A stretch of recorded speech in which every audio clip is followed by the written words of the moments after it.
Hey guys, just wanted to show you this personal tracker. Debbie wanted to know, where I was on the bike and that everything is okay. The bike tracker obviously has its own bike down feature, which hopefully will never be activated. But it's also nice if she can go online at any time and just type in some login details, and she can get 60-second updates as to exactly where I am and that everything of the ride is progressing as normal. So again, from Amazon, £75, and then there is a monthly subscription of £16. So whether it's worth it or not for you, it will be a matter of personal your personal situation. For me, if it reassures Debbie, it's worth every penny. I notice on some of the Amazon reviews that certain parents have used this to find out where their daughters have been going and that sort of thing. Whether that's legal or not, I don't know, but yeah, I thought that was quite a good way of using it. So I've got to be a bit careful here. There is an IMEI number on the end of the box and also on the back of the machine. Obviously I don't want to show that to everybody, but we'll have a look, see what you get in the box. So this is the main unit. You have a function button on the top and a on-off button here. I believe this is waterproof. The SIM card is in here. Strangely, these screws were a little bit loose. They'd just been turned out a few turns. I've no idea why. They do include a screwdriver. Let's just get this out.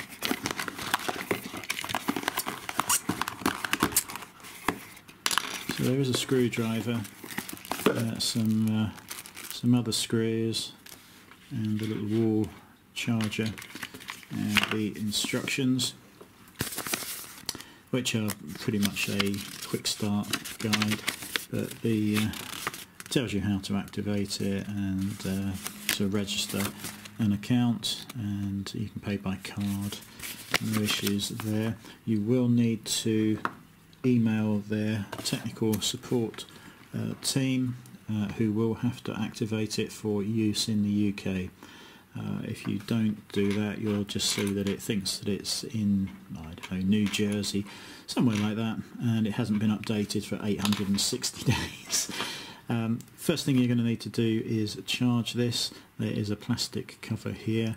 It's really hard to open up, probably because they've tried to make this as waterproof as possible. I'm not going to break nails trying to open this up again.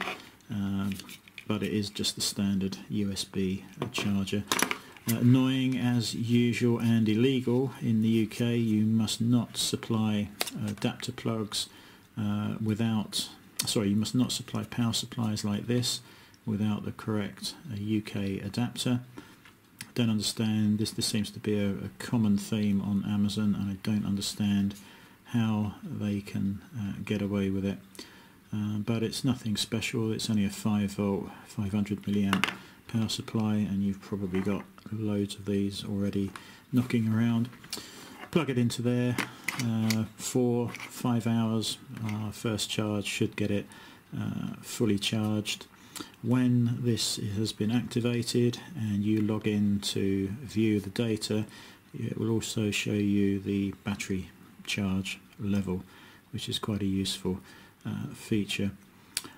When it is active and working, there's a blue flashing light for the GPS, and the cellular green light will flash once every 2 to 3 seconds. Now, when I first tried this, it worked perfectly, and on another day I did 2 journeys and it failed to record anything. And they've said this is because it had lost the cellular signal, and then the day after I tried it again, basically they told me to do a hard reset, so it was powered off and then powered back on again, and again it worked perfectly okay. Yesterday when I was out with the advanced riders, it recorded pretty much all of the journey, and it was from Rushden to Northampton, then Northampton up to Melton Mowbray, and then back down to Rushden. And there were two sections that it failed to record. It stopped about 7 miles short of Melton Mowbray, and then missed a lot of the journey back from Melton Mowbray to Rushden. Again, I emailed them and we got a very, very quick reply from their tech support guys, and this time they told me to power it off and then power it back on. They had sent some instructions to this through their system that hopefully has solved the problem. I have not been out again yet with it, but I have turned it on and left it in good view of the GPS satellites, just so it updated its location, which is I've verified on the screen. So I'm hoping that will now be working correctly. It is quite small. You can just pop this in a pocket, or leathers or trousers, whatever, for bikes, cars. You could dashboard mount it if you want. The battery charge is supposed to last 2 or 3 weeks. I think it was fully charged last week, and it's now down to about 85%, and it's been used for an hour or two every day, and then probably 4 or 5 hours yesterday. So I think the battery life is pretty reasonable. Now, that might be perfect in certain situations if it's going to work. I think I'm going to give it one more try, and if it fails to record, then it's going to have to go back to Amazon. It's got to be reliable. I can't have it missing half a journey, or as it did yesterday, it thought I was stopped on the A14 somewhere, and that's pretty much where it ended its journey back to Rushden from Melton Mowbray. And Debbie actually was checking that and phoned me here to see if I was okay, because it had been stuck. According to the screen, I'd been stuck on the A14 for some hours. So yeah, that's worse than having no information at all if it's inaccurate. So we'll see. What I was going to say was Garmin. I've got to get a sat nav. I've been using the phone's sat nav, but and the phone's in my pocket, so I only get the spoken commands. So it's not ideal. Garmin have just released a new rider sat nav. It's the 595LM. Amazon, I thought, said it was going to be released on the 12th of July, but it seems to be available from a few places already. So I'm just going to double check with Garmin to make sure that is not another model that's coming out on the 12th, but I think it is the 595LM. The LM stands for Lifetime Map Updates, which is a nice feature. One of the things the 595 has is the ability for friends and family to track your whereabouts using the sat-nav, which I think is very interesting, and I would like to see how that operates and how it tracks where it is. Obviously it can know where it is with the GPS, but how does it get its location back to a central server for members of friends or family to check.